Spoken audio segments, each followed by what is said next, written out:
As I've mentioned before, my introduction to the Spectrum came late in the computer's life, in 1989 when I was a mere 4 years old. I would argue that for someone just getting into games, there was no better way to do it. For the new Spectrum kid in 1989, there was years of software available and still quite a bit coming out. Games were dirt cheap and available at your local corner shop, where you could buy a classic like School Days for £2.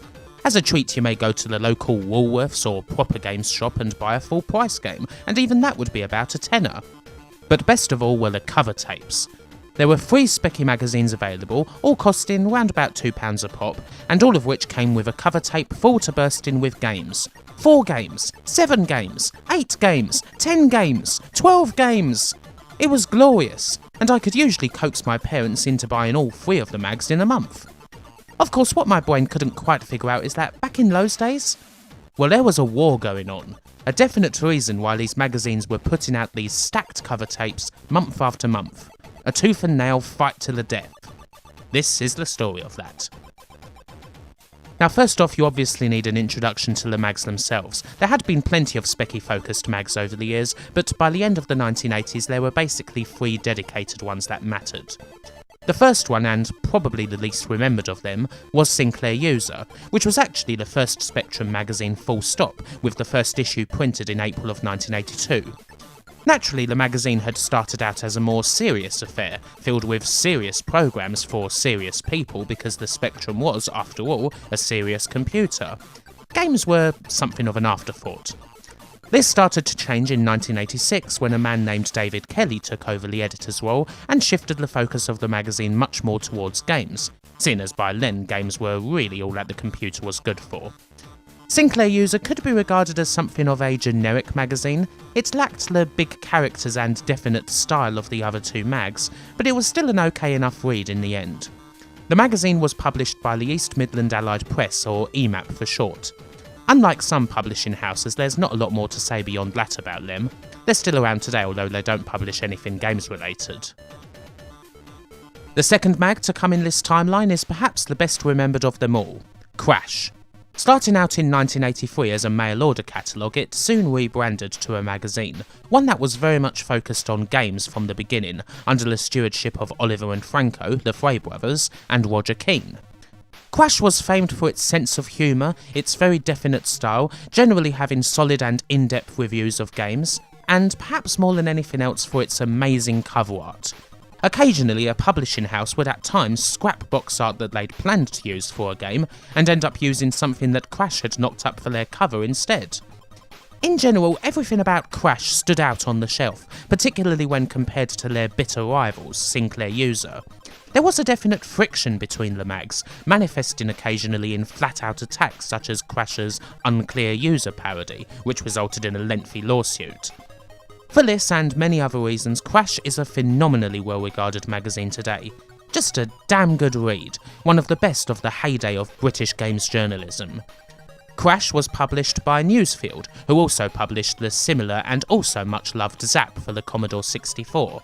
And they are a publisher we will be looking at in the future because, well, they're not around anymore. Last but by no means least was Your Sinclair, which started at about the same time as Crash did, although in the beginning the mag was called Your Spectrum, and like Sinclair User, it was more focused on what the almighty Paul Jenkinson would call serious software, although games were on the pages too. The rebrand into Your Sinclair actually came about in January 1986, because the staff wanted to incorporate the QL into the magazine. Not exactly a timely change, seeing as the QL was discontinued virtually the second that Alan Sugar assumed control, only a few weeks later. But the new name stuck and, once again, the magazine would shift its focus almost wholly to games. The old subscribers may have screamed, but that didn't matter because plenty of new ones would take their place.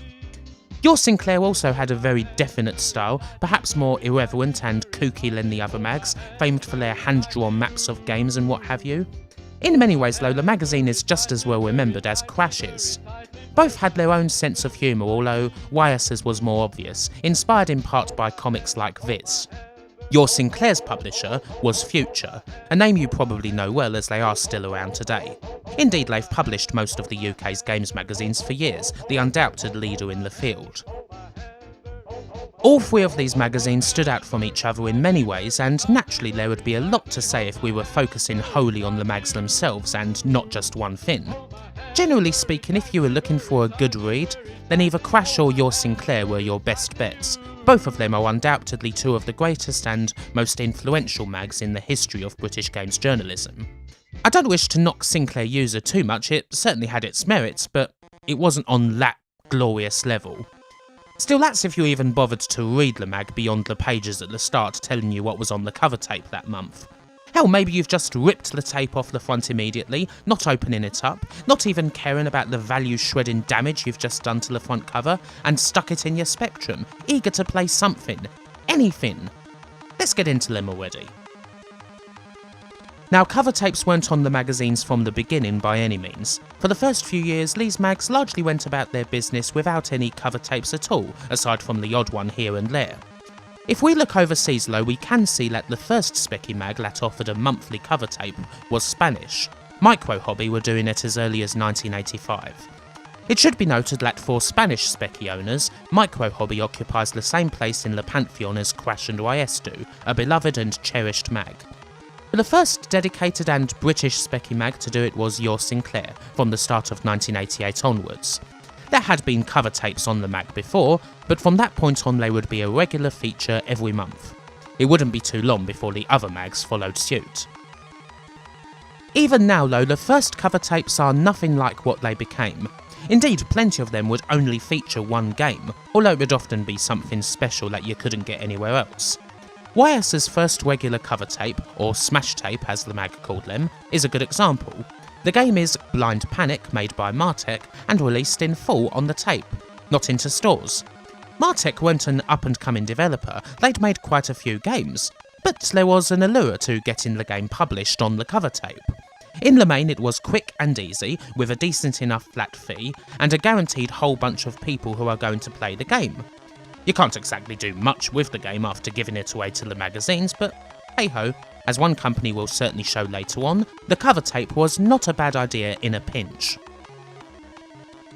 Largely this is how the first few cover tapes go. They feature exclusive games and they're not exactly from the public domain. Guys like Gremlin, US Gold, Bug Bite and the like are involved. All the games you're seeing here are games you could only get through buying the magazines. It takes a few smash tapes before we even see something that's just a demo, Hewson's Cybernoid 2. So it's not like these magazines started out with just demos and then gradually more and more full games got on there. They were sticking full games on there from the beginning and then it was just a question of numbers. Still, for the first couple of years this was largely the form of the smash tape. One full game, one demo for a bigger game. Gradually the full games stopped becoming magazine exclusives, with more and more older games coming in. Occasionally appropriate choices, such as, just for example, a tape featuring the complete game of Spanish software house Dynamics' Army Moves, also featuring a demo of the sequel, Navy Moves. This was hardly always the case though. Sinclair User, needless to say, followed on YS's heels almost immediately. Sinclair User had the Mega Tape at first, which largely followed the exact same format as the Smash Tape, a small game on one side and a demo on the other. Sometimes it would be a slightly bigger game and a small game. Again, this would usually be a game that was exclusive to the magazine, although, again, that soon fell by the wayside. Funnily enough, it seems that around about the 20th Mega Tape, the contents of said cover tapes almost exclusively belong to Ocean. You find a smaller Ocean game from a few years back, and a demo for whatever movie license time they'd just released. This continued into 1990, as the Mega Tape turned into double hits, and finally, thank God, got its own cassette inlay. Early on you actually had to cut them out of the magazine. Still, this was the state of play for the first 18 months or so. Magazines releasing tapes with 2 games on it, and very rarely more than that. Things were peaceful. There was no major conflict. Now you'll have noticed I've not covered Crash yet. There's a good reason for that. They didn't have any regular cover tapes so far. It seems as though Crash, while sticking a few cover tapes out here and there, were somewhat reticent to join in the fun. One wonders, probably rightly, that the people at Crash thought that the quality of the magazine was enough on its own, and that the addition of a cover tape was a cheap gimmick that would negatively affect the quality of what was inside the mag. You get a situation where people only care about the tape, not the words. And if that's the case, well, who cares about how good the words are? Also, a significant amount of the budget for a mag is going to have to go on compiling and producing said cover tape, causing a major drop in quality. The trouble was, however, that YS and SU had made the inclusion of a cover tape almost expected, and not having one was seriously hurting Crash's circulation, something they and Newsfield could ill afford. It was untenable, and so, in June 1989, Oliver Frey took over the editor position. The magazine that month would have Crash's first regular monthly cover tape. And you know what? They were going to be making up for lost time. The first Crash Presents cover tape from June 1989 features no less than 6 programs. One is a poke program, another is a demo for Sanction, a game by Newsfield-owned software house Thalamus, and the other 4 are all complete games, and big ones too. A Crash Special Edition of Codemaster's original Dizzy, a hugely successful game, would have been enough for sole billing on a cover tape previously. But then you add on to that Nexus's Micronaut 1, Incentive's port of Moonquester, and Gremlin's Wanted Monty Mole. Of those, only Dizzy had started life as a budget title. The rest were all originally full-price games and all very well reviewed indeed. And Micronaut 1 was only 2 years old, and now it was thrust on a magazine. The first Crash Presents cover tape was a great leap forward, absolutely stacked with high-quality games. In fact, it's arguably the best cover tape released by any of the 3 magazines. The rest of their cover tapes for the year would feature no less than 4 programs, all with big-name software houses attached to them, and the Christmas 1989 cover tape featured 8, with 6 full games, a demo, and a poke program. Business was well and truly about to pick up. Now, there are several factors to consider here. By this point, the ZX Spectrum was undergoing a very long twilight period. As we head into 1990, sales of the computer are still stronger than you would expect for a computer that is by now 8 years old, although it is mostly 1 to 8K games now, so you could shorten that to 4 if you wish, but really it's 8. In any case, it's the very low end of the low budget options for the home computer user. But as long as sales are okay enough, Amstrad will continue to sell them. This will last as long as it takes for the software houses to all gradually pull out of the Speccy market. Ocean, US Gold, Virgin, Telecomsoft, Codemasters et al. Are all very much still here, even if for some the Speccy team might well consist of one person working in the corner and their pet hamster. But this certainly will not be forever. As the 16-bits advance, as consoles settle in, new releases will dry out, the games will stop being on the shelves, and the system will die.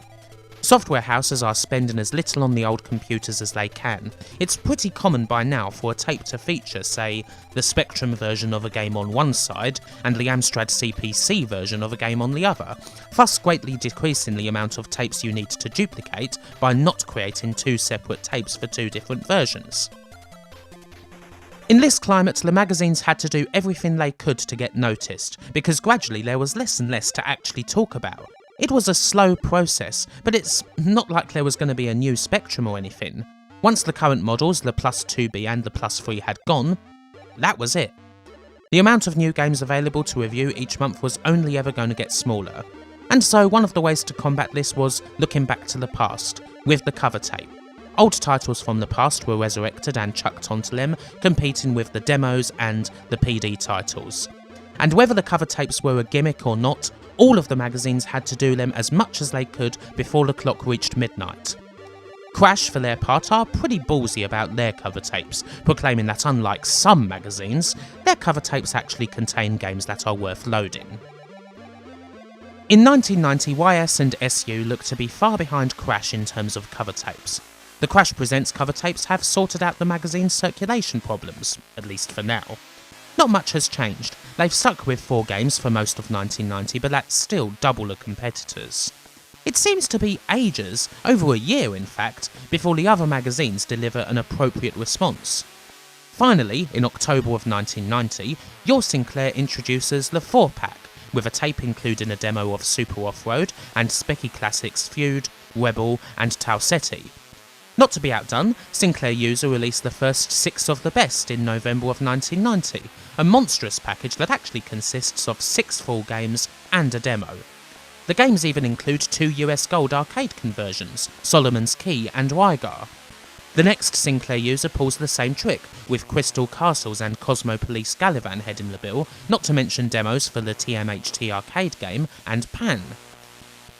Your Sinclair soon dropped the 4-pack.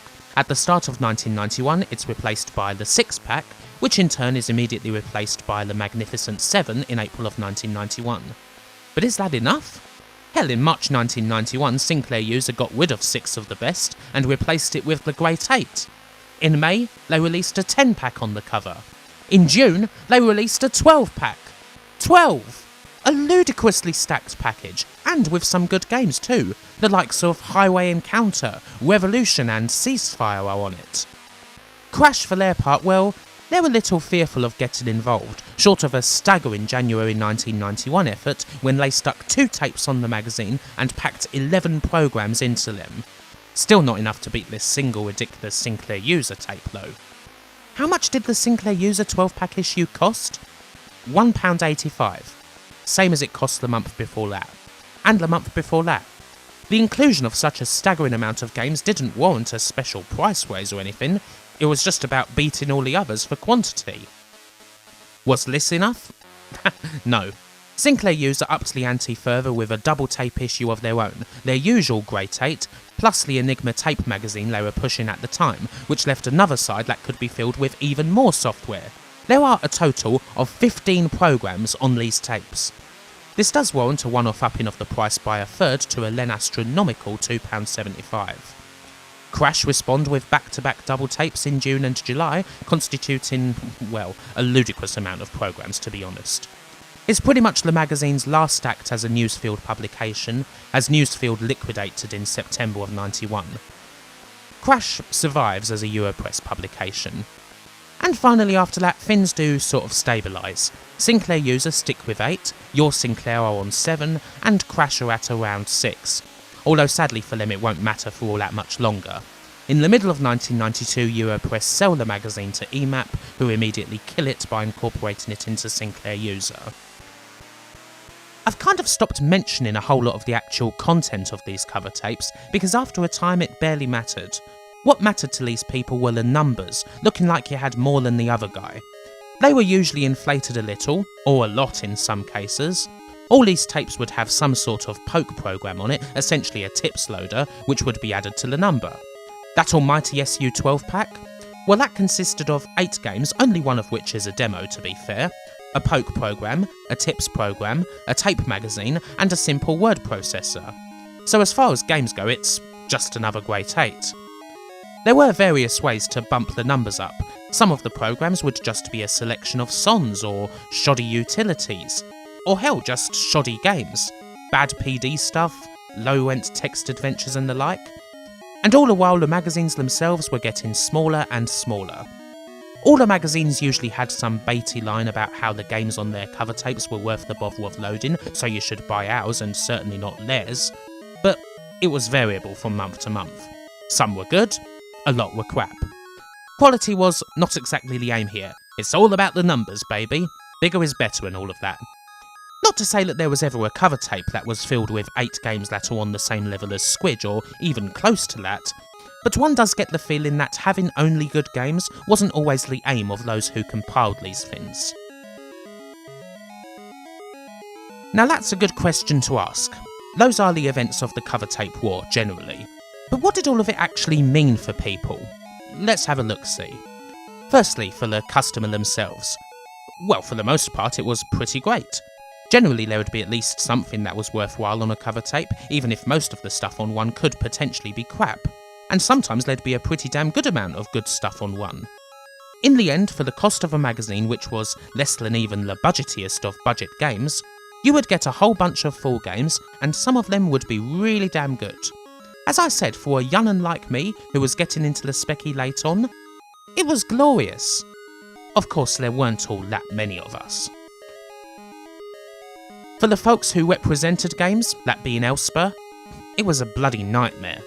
Elspur, as gaming's main body, were pretty concerned about the cover tape wars and the effect that they could have on people actually, just buying games as they used to.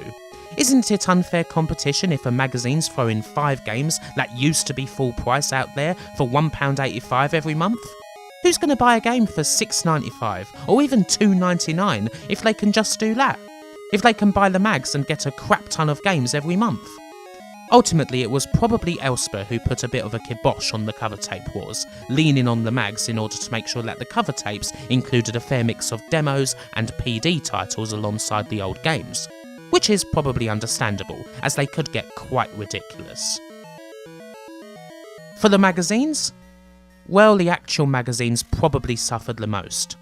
Once upon a time, Crash, for example, had been a glossy, glorious 100-plus page magazine chock full of great stuff. As the compilation cover tapes took hold, it was little more than a pamphlet, around 30 to 50 pages per month, the bulk of which were advertisements. It was never something the magazine wanted to do.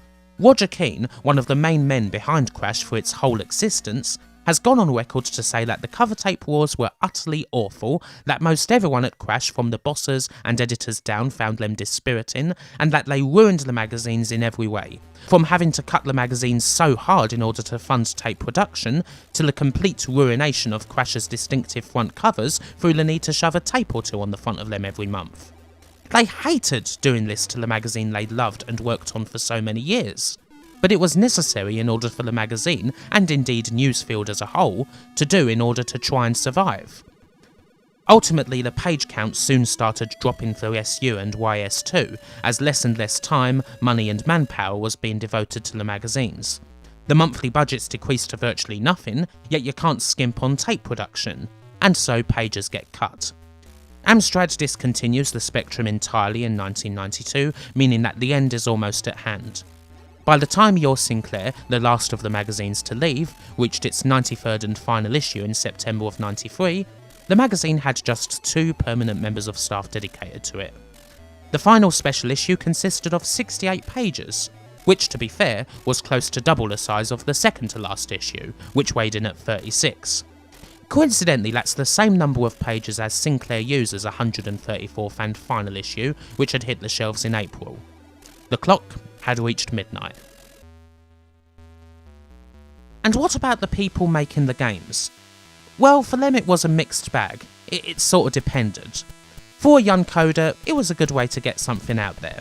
For a big company, it was a way to get one last bit of cash out of something before essentially filing it away forever, something that US Gold, Ocean and Mastertronic in particular were quite fond of doing. And occasionally someone would want to stick a demo of a new game on there, although this happened less over time. And then there's the case of Hewson, which is a special one. Hewson is usually regarded as one of the Spectrum's greatest software houses. Their name is on a huge amount of classic games. Quasitron, Technician Ted, Cybernoid, Exelon, TNR Nog. It's a great list of games, and that's just the Speccy ones. They did plenty more for the C64. But by the turn of the 90s, Hewson were desperately struggling to stay afloat. The writing was very much on the wall. In order to raise capital, Hewson turned to the cover tapes. So many of their classic games appeared on them, including pretty much all of the games I just mentioned. If you want the best games that appeared on cover tapes, full stop, a lot of them probably belong to Hewson. It was a quick way to make a bit of cash, something to keep the wolves from the door and avoid being cashed out of the game completely. Hewson's fire sale to the mags wouldn't be enough to save the company or anything, and indeed it wasn't. Hewson was wound up in 1991. But it probably bought them enough time to immediately reform as 21st Century Entertainment and stay alive that way. They would continue to publish good stuff in the 90s, mostly pinball games, including DICE's almighty series of Amiga classics, Fantasies, Illusions and all that. So without the cover tape wars, do these former Silence, now one of the biggest game companies in the world, even get their break at all? As of 2016, Hewson, following a successful bit of funding and a good book, are reborn, and they live to publish and make games once more. They're still here.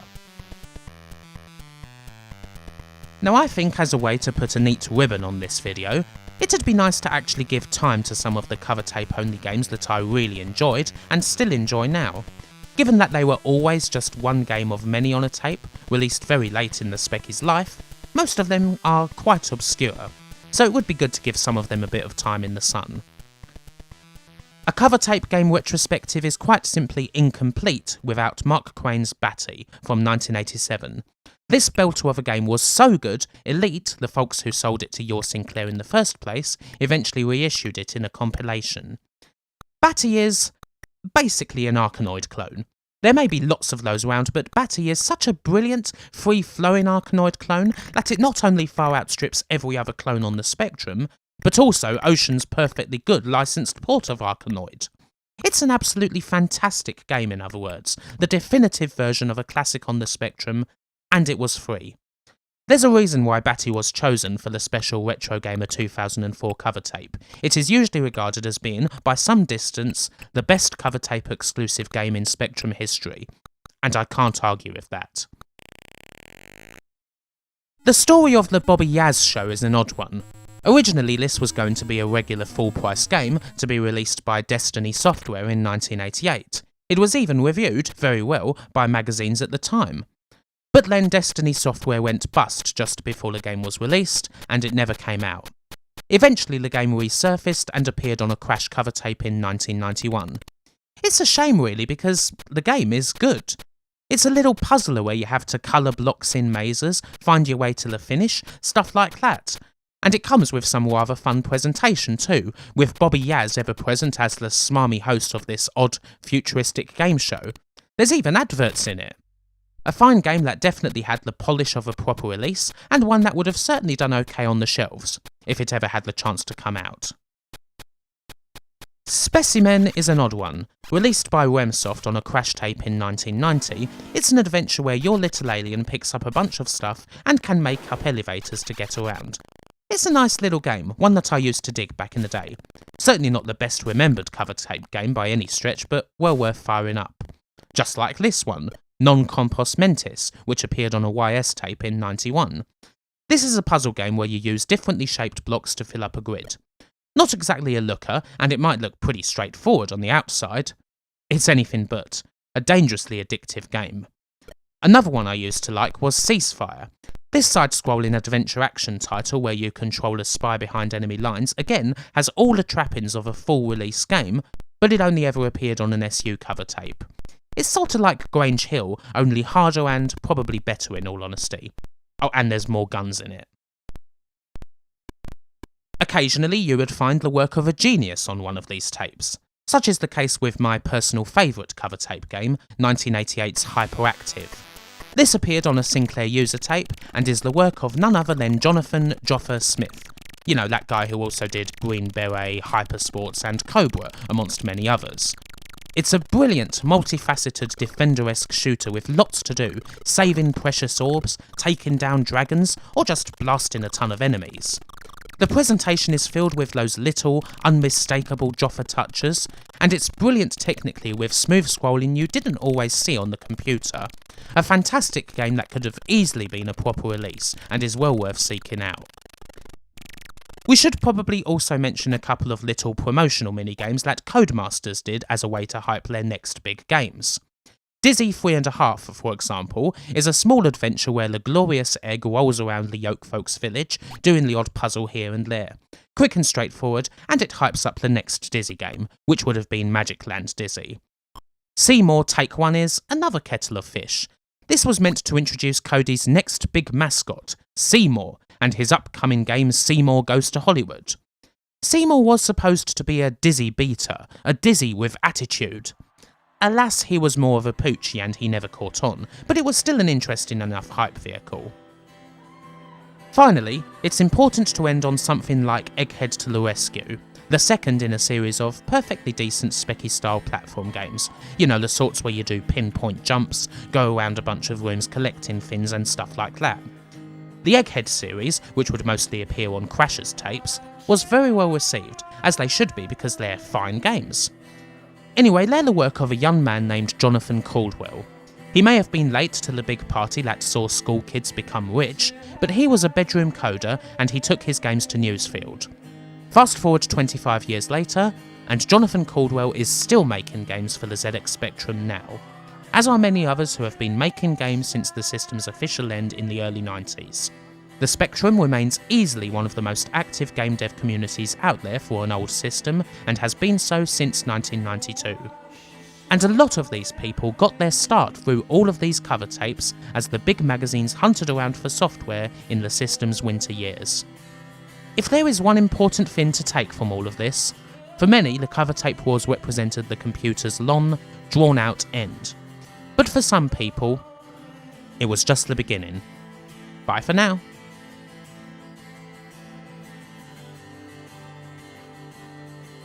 Thanks so much for watching this video about the Spectrum cover tape wars. If you like this video then do consider liking it, subscribing to the channel, following me on social media, and supporting me on Patreon. Right, let's thank some people. Seth Robinson, Jason Leach, Jason Stevens, Sean Zoltek, Ian Roberts, Grayson Blackpool, Ben Coker, Adam Schaefer, Martin Pataki, Taylor Armand, Mark Johnston, Twisted Squote, Chris Wilkins, Mitchell Mann, Simon Gulliver, Andy Capt, Andrew Dalton, Johan Eriksson, David Page, Conformist, Jake Elwich, El O'Brien, Keith Barlow, Peter Sidorn, Grant Butler, Vishar D, Tiago Pereira dos Santos Silva, Olaf Albin, Dragon Sexmaster, Phil Taprog, Jamie Hampshire, Romeo, Lee Norris, Tim Lintz, Robert Kelly, Matt Lee, Simon Urley, The Chief Lunatic, Dennis Andre, Lataro Urino, Chris, Mark Brinton, Jan Mahoost, Craig Nellist, James Malloy, John Davenport, Jamie Davenport, Tolof Jonsson, James Halliday, Richard Bearwell, Hagenator, Wadek, Ken Barraclough, Alvaro Gonzalez, Stephen Hornsby, Jan Best, Robin Banks, Dan Roscoe, Christian Earnshaw, Kev Gilmore, Alexander Green, Greg Olson, Mark Johnson, Stuart Ashen, James Idd, Novel, Gerard Morris, Mike Siegler, Mark Brooks, Jan Velton, Gianni Giacchetta, Lee Harris, Russell Hugo, Paolo Leary, Graham Kamek, Scott Mitten, Nicole Ketchum, and The Ninth Demon. Right, what's going to be happening? I did say in my Patreon video I was going to take a break, so what's going to be happening for the rest of the year is that videos on the channel, big videos anyway, are going to go bi-weekly until the end of the year. Just to give me a little time to wrap up some other things, and you know what, I might end up doing a Christmas video after all. Next time though, it's going to be something about another country, so that should be quite interesting. Anyway, until then, I shall see you later, and of course, wherever you are, whoever you be, have a good one, take care, and I'll see you next time. Bye for now.